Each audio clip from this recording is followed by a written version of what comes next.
Fala pessoal, tudo bem com vocês? Prazer, eu sou o Matheus Miranda e hoje nós vamos falar um pouquinho sobre a migração de MEI para ME. Se você tem um e-commerce e não sabe quando que você deve migrar do regime tributário MEI para o ME, fica nesse vídeo. E também se você estiver ouvindo a gente no nosso podcast, fica também no podcast para que você ouça com clareza quando que você deve migrar, tá bom? Então vamos lá, eu quero apresentar para vocês aqui um mapa mental para que a gente consiga ter uma melhor visualização de como que a gente deve fazer. Então, primeiro aqui, tá? Você tem aqui, ó, quando que eu devo migrar de MEI para ME? Primeiro vamos falar do MEI, né? Para a gente falar de quando que você deve migrar, você precisa entender o motivo aqui no MEI do porquê que está motivando você a migrar. Então, eu vou falar sobre os principais motivos que vão fazer com que você migre de MEI para ME. Vamos lá. Primeiro motivo que você vai migrar, o faturamento maior do que 6.750. Como assim, Matheus? Tá, se você está faturando mais do que R$ 6.750, você realmente vai ter que migrar de MEI para ME. Matheus, a segunda coisa, eu preciso de um sócio. Você vai ter que migrar de MEI para ME. Matheus, eu preciso, tá? Preciso contratar mais de um funcionário. Então, se você precisa contratar mais de um funcionário, você também vai precisar migrar de MEI para ME. Por quê? Tudo que eu estou dizendo aqui, Matheus, mas o MEI não pode faturar mais do que 6.750? Não. O MEI não pode ter dois sócios? Não. O MEI pode ter mais do que um funcionário? Não. Então, tudo isso aqui é o que o MEI não permite. Então, quando que eu devo migrar? Quando, por exemplo, você estiver enquadrado dentro desses fatores aqui da questão da migração, tá bom? Olha uma coisa importante aqui. A quarta coisa. Quando minha atividade não está no meio. O que é atividade? Quando você vai montar uma nova empresa ou uma empresa qualquer, o que você faz? Você verifica qual é a atividade que você vai que você vai fazer. Exemplo, tá? Matheus, eu vendo peças de carro, certo? Você vai lá e vai escolher um negócio chamado KINAI. Esse KINAI é o que vai falar para você que você é um comércio varejista que vende peças automotivas. Ponto.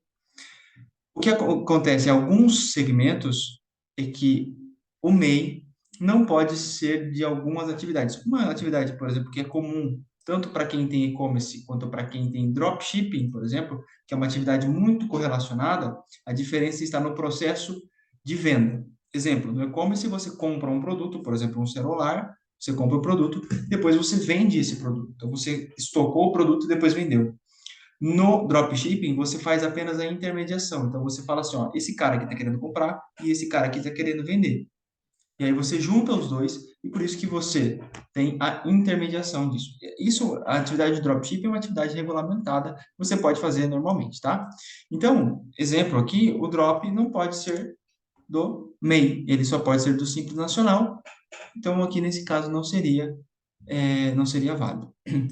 E aí, o que é importante dizer para você? Olhando para esse cenário, quando nós pegamos, por exemplo, como nós somos especialistas em e-commerce, então nós temos vários clientes aqui que acabam passando por nós nesse momento de decisão. O que é importante dizer para você aqui nesse processo quando eu devo migrar? Uma coisa que é importante você entender é que quando você está iniciando um negócio, você precisa entender um negócio chamado precificação. Tá? Eu vou falar isso aqui para você, porque isso aqui é o que eu vejo na maioria dos clientes que passam por dificuldades. Primeiro, o que é precificação? Precificação nada mais é do que você colocar o preço no seu produto. Matheus, é isso.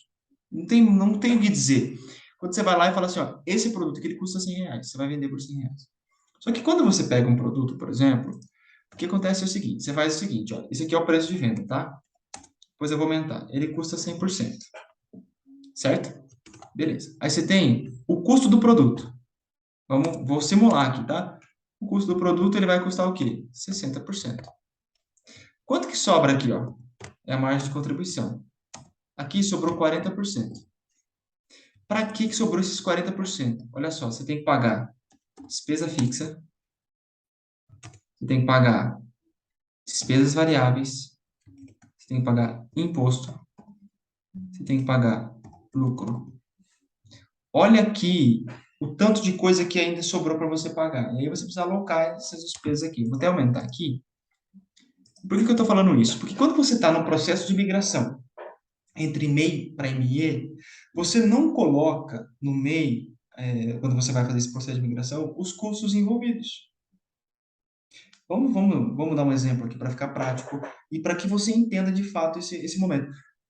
Posso falar uma coisa para você? Pega essa dica aqui, essa é uma dica de ouro. Isso vai fazer com que você não quebre na frente. Então, por favor, fica ligado nisso. Olha só, se você pega, por exemplo, um produto que você estava no meio, um produto que você estava no meio, vamos lá, produto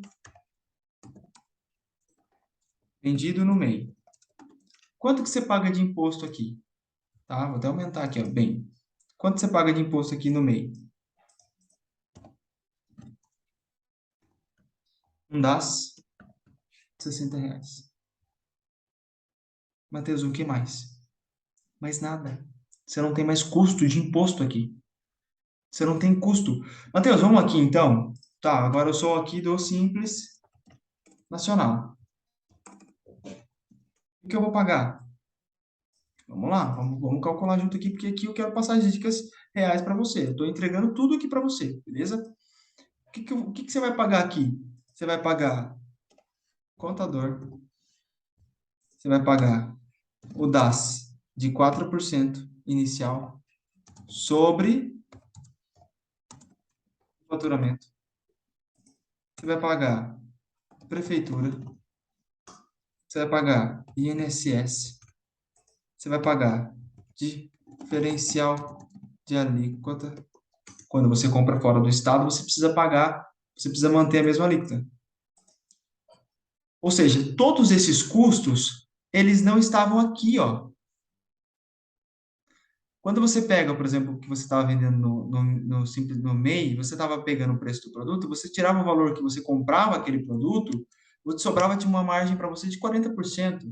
Essa margem de 40% você pagava o seu lucro e as despesas fixas. Agora você aumentou as suas despesas fixas, porque você tem contador, você tem 4% imposto aqui, ó, 4%, você tem taxa da prefeitura, você tem INSS, você tem um monte de outras coisas. Se de fato você está crescendo, talvez você tenha um funcionário.